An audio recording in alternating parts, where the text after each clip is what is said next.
ओडिसी यो कथा पुस्तादेखि पुस्तामा हस्तान्तरण हुँदै आएको छ। एउटा यस्तो कथा जसले हाम्रो कल्पनालाई अझै जगाओस्। यो एउटा योद्धाको कथा हो, ओडिसियस। एक यस्तो मानिस जसले प्रसिद्धि र गौरवका लागि लडे, तर अन्ततः घरबाट टाढा रहनु नियति बन्यो। इथाकामा आफ्नो फर्कने उनको यात्रा खतरा र परीक्षणले भरिएको थियो। ओडिसियसले हामी सबैले चिन्ने भित्री सङ्घर्ष, साहसको यात्रा, प्रतिकूलतालाई जित्नको लागि दृढता र बुद्धिलाई दर्शाउँछ। चलचित्रपछि यस निर्माणमा योगदान गर्ने व्यक्तिहरूको नाम देखाइनेछ।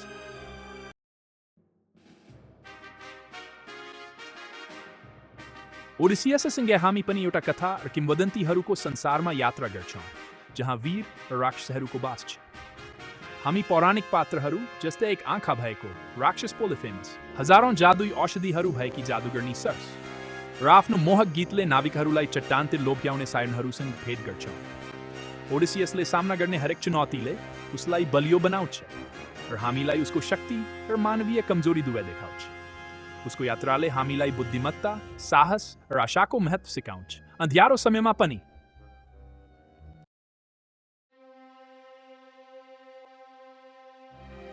यो भव्य यात्राको मुटुमा हामी अपूर्ण नायक ओडिसिसलाई भेट्छौँ। धेरै कथाहरूमा उनको तीक्ष्ण बुद्धि, उनको अटुट साहस र उनको चातुर्यको प्रशंसा गरिन्छ। तर ओडिसिसमा पनि कमजोरीहरू थिए, मानवीय इच्छाहरूद्वारा सञ्चालित, क्रोध, घमण्डको अधीनमा, अरू जस्तै। तैपनि ओडिसिस आफ्नो परिवारमा फर्कने गहिरो चाहनाले प्रेरित थियो र उनको दृढ सङ्कल्पको शक्ति अटुट थियो।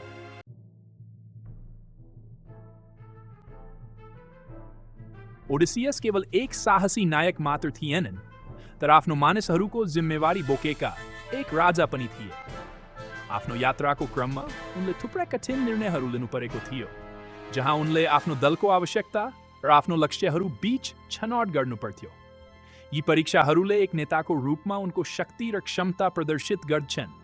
यद्यपि यसका लागि उनले ठूलो व्यक्तिगत बलिदान दिनु परेको थियो। उनको नेतृत्वका हिल्य पनि शङ्का वा चिन्तामुक्त थिएन, जसले उनको कार्यको जटिलतालाई दर्शाउँछ।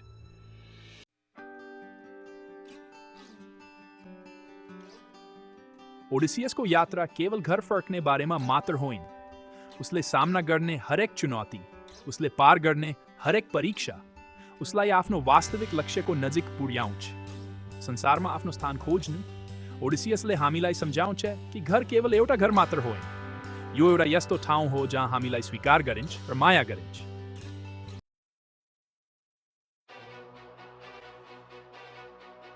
ओडिसियसको यात्रा कठिनाइहरूले भरिएको थियो।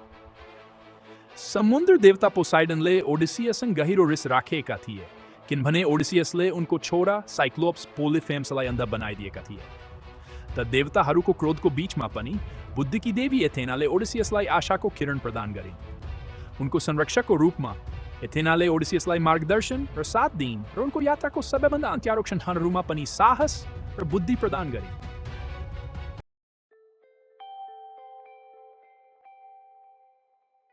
पोसाइडनको क्रोध बाहेक ओडिसियसले अरू धेरै परीक्षाहरू पनि सामना गर्नु पर्यो। मोहक गीत गाउने साइरनहरूले कामवासना र प्रलोभनको खतराको प्रतीक जनाउँथे, जसलाई ओडिसियसले सफलतापूर्वक पार गर्नुभयो। सर्स जादुगर्नीले परिवर्तन र जादुको शक्तिको प्रतिनिधित्व गरिन्। यी भेटघाटहरूले ओडिसियसको विकास हुने, आफ्नो गल्तीबाट सिक्ने, बाधाहरू पार गर्ने र आफ्नो यात्रा जारी राख्ने क्षमता देखाए।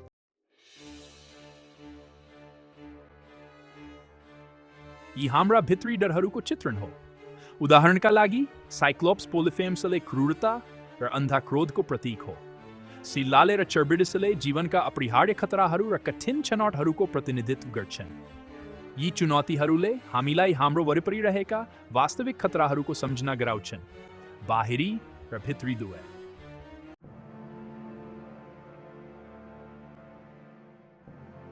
ओडिसी केवल एउटा साहसिक कथा मात्र होइन, यो मानवीय मूल्यहरूको गहिरो पाठ हो। ओडिसियसले बाधाहरू र कठिनाइहरू पार गर्दै साँचो वीरता प्रदर्शन गर्छन्। उनी पौराणिक प्राणीहरूसँग लड्छन्, देवताहरूको क्रोधको सामना गर्छन्, आँधी बेहरीमा नेभिगेट गर्छन् र कहिल्यै हार मान्दैन्। उनी भित्रैबाट शक्ति पाउँछन्, बाँच्छन् र घर फर्कन लड्छन्। ओडिसियसले हामीलाई देखाउँछन् कि साँचो वीर त्यो होइन जसलाई डर लाग्दैन, तर जो आफ्नो डरलाई जित्छ।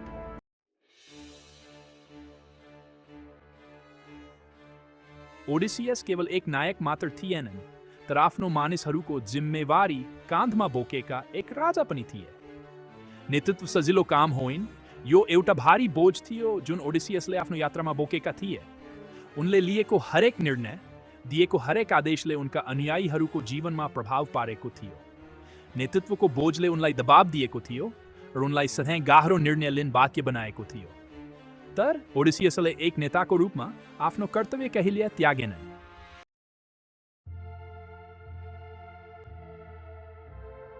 ओडिसियसको यात्रा अनेकौं चुनौतीले भरिएको थियो, जसले न त केवल उनको शारीरिक बललाई परीक्षामा राख्यो, तर उनको मानसिक शक्तिलाई पनि।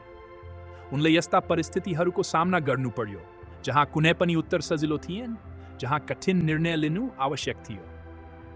ओडिसियस हामीलाई सम्झाउँछन् कि जीवन निर्णयहरूको एउटा श्रृङ्खला हो र साँचो वीरता केवल युद्ध भूमिमा मात्र पाइँदैन, तर कठिन निर्णय लिने क्षमतामा पनि हुन्छ।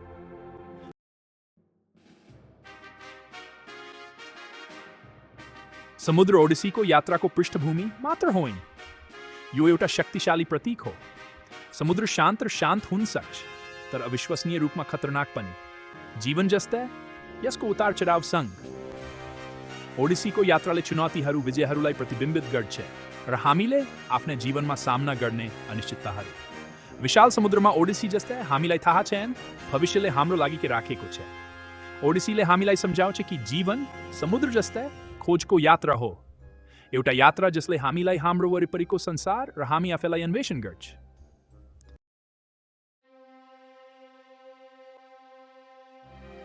यो विशाल र सुन्दर सागरले हामीलाई सम्झाउँछ कि यो संसारमा यस्ता धेरै कुराहरू छन् जुन हाम्रो नियन्त्रण भन्दा बाहिर छन्।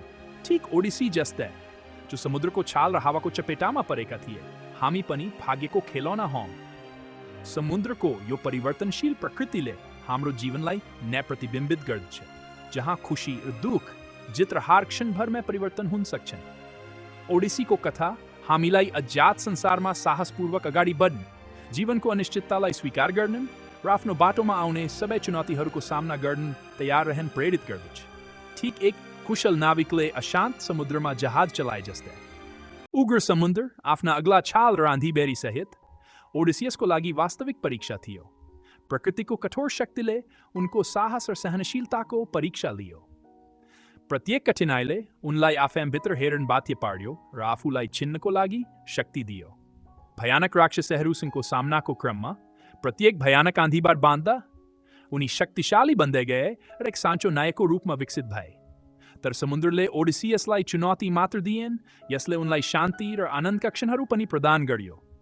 यो शान्तिले आशा र नयाँ सुरुवातको प्रतिज्ञाको प्रतीक गर्यो। ओडिसियसको यात्राले हामीलाई सिकाउँछ कि हामीले पूर्ण आत्मज्ञान प्राप्त गर्न परिवर्तित परिस्थितिहरूमा आफूलाई निरन्तर चुनौती दिइरहनुपर्छ।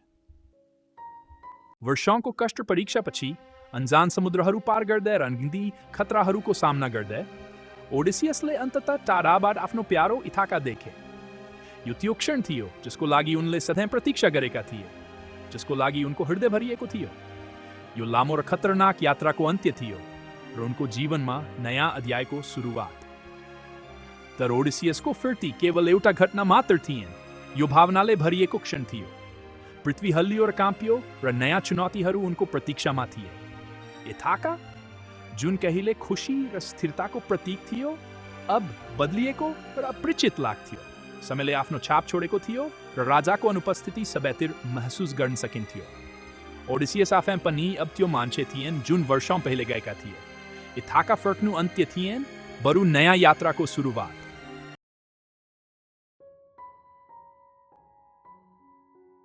इथाका फर्कनु भनेको केवल घर फर्कनु मात्र होइन, यो आत्मखोजको यात्रा हो, वास्तविक आफूको हो भनेर खोज गर्ने यात्रा। आफ्नो जन्मभूमि, राज्य र बाबु र श्रीमानको जिम्मेवारीबाट टाढा ओडिसियसले समुद्रको यात्रा गरे, सबै थोक गुमाए र आफ्नो लक्ष्य बिर्से। उसले भयानक राक्षसहरूसँग लडे, देवताहरूको क्रोधको सामना गरे र मृत्युको सामना गरे। यी सबैले उसलाई आफै भित्र हेर्न बाध्य तुल्यायो, प्रश्न गर्न बाध्य तुल्यायो, बदल्न र आफ्ना सीमाहरू पार गर्न बाध्य तुल्यायो। ओडिसियसको लागि इथाका फर्कनु भनेको आफैलाई पुनर्निर्माण गर्ने अवसर थियो। आफ्नो विगत र वर्तमानलाई एकसाथ ल्याउने मौका थियो। उसले आफ्नो स्थान फेरि खोज्नु पर्यो। केवल सिंहासनमा मात्र होइन तर वर्षौंदेखि उसको प्रतीक्षा गरिरहेकी पेनेलोपी ने लोपको हृदयमा पनि धेरै समयदेखि परीक्षा भइरहेको प्रेममा र बाबु बिना नै हुर्केका आफ्नो छोरा टेलिमाचुसको जीवनमा पनि यो सजिलो यात्रा थिएन। ओडिसियसले शङ्काको सामना गर्नु पर्यो, प्रश्नहरू ती मानिसहरूको क्रोध जसले सोचेका थिए कि उनी सदाको लागि गइसके।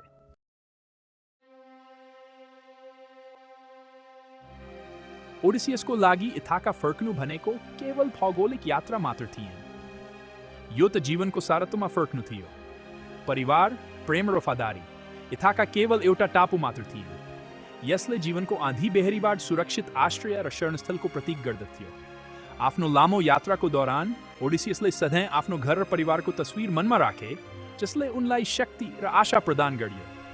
उनको घर फिर्तीले हामीलाई सम्झाउँछ कि साँचो खुसी धन वा प्रसिद्धिमा होइन तर हाम्रा प्रियजनहरूसँग बिताउने साधारण क्षणहरूमा हुन्छ। ओडिसियसको ओडिसीले हामीलाई सिकाउँछ कि वास्तविक यात्रा आत्मखोजको यात्रा हो, अर्थ खोज्ने र आफ्नो पहिचान पत्ता लगाउने यात्रा हो जसले अन्ततः हामीलाई वास्तवमा महत्त्वपूर्ण कुराहरूमा फर्काउँछ। प्रेम, परिवार र समुदाय इथाका हामी भित्र बोकेर हिँड्ने ठाउँ हो जहाँ हामी आफैसँग र हाम्रो वरिपरिको संसारसँग शान्ति र सद्भावको अनुभव गर्छौँ। यो ठाउँ सधैँ हामीसँग हुन्छ र जीवन जतिसुकै कठिन भए पनि हामी सधैँ त्यहाँ फर्कन सक्छौँ। ओडिसियसको सन्देश आज पनि उत्तिकै सान्दर्भिक छ।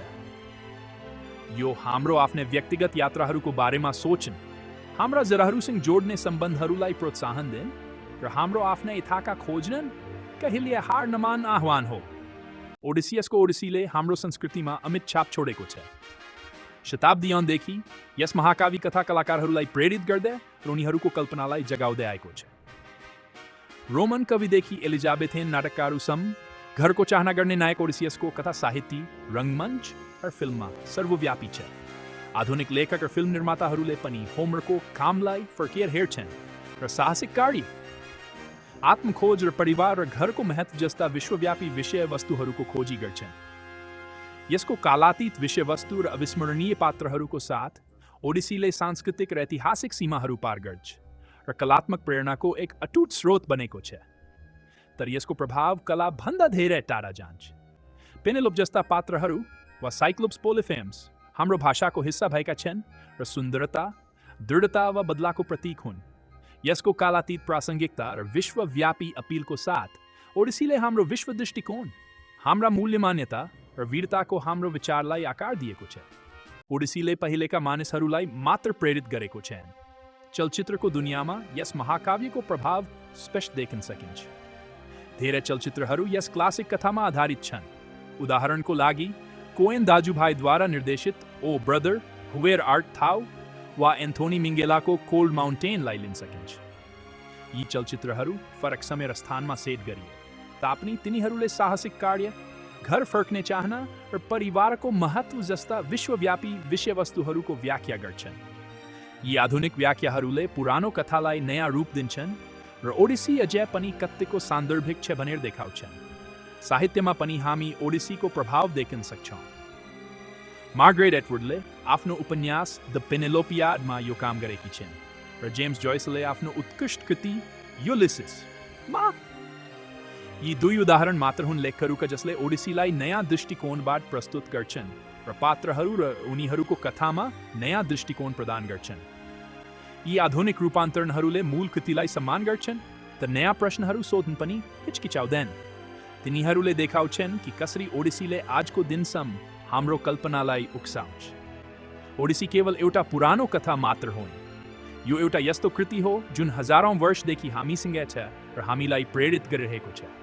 यसले यसको कालातीत शक्ति र विश्वव्यापी मूल्यलाई प्रमाणित गर्छ।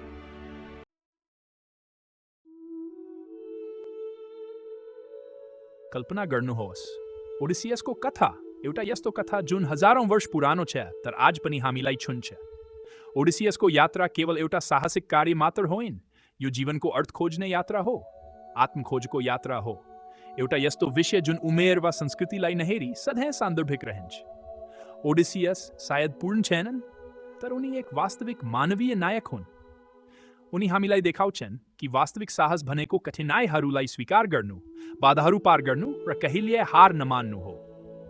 उनको यात्रा परीक्षाहरूले भरिएको छ तर अर्थपूर्ण भेटघाटहरूले पनि भरिएको छ। यसले हामीलाई कहिल्यै आशा नहार्नु, बुद्धिमानी हुन र प्रेम, करुणा र वफादारीको शक्ति बुझ्न सिकाउँछ। यी गुणहरू सधैँ महत्त्वपूर्ण हुन्छन्। ओडिसियसको कथा वास्तवमा हामी सबैको कथा हो, आत्मखोजको यात्रा। हाम्रो जरातर्फ फर्क्ने यात्रा, हामी वास्तवमा को हौं भनेर खोज्ने यात्रा। आउनुहोस् ओडिसियसको पश्चिम पछ्याएर हामी आफ्नै यात्रा सुरु गरौँ, हाम्रो आफ्नै इथाका खोजौँ जुन आन्तरिक शान्ति र सद्भावको स्थान हो। हेरेकोमा धन्यवाद। यो च्यानललाई लाइक गर्न, सब्स्क्राइब गर्न र यो भिडियो शेयर गर्न नभुल्नुहोला। यदि तपाईंलाई यो भिडियो रोचक लाग्यो भने तलको विवरण हेर्नुहोस्। तपाईंले थप जानकारी र विशेष अफरहरू पाउनुहुनेछ।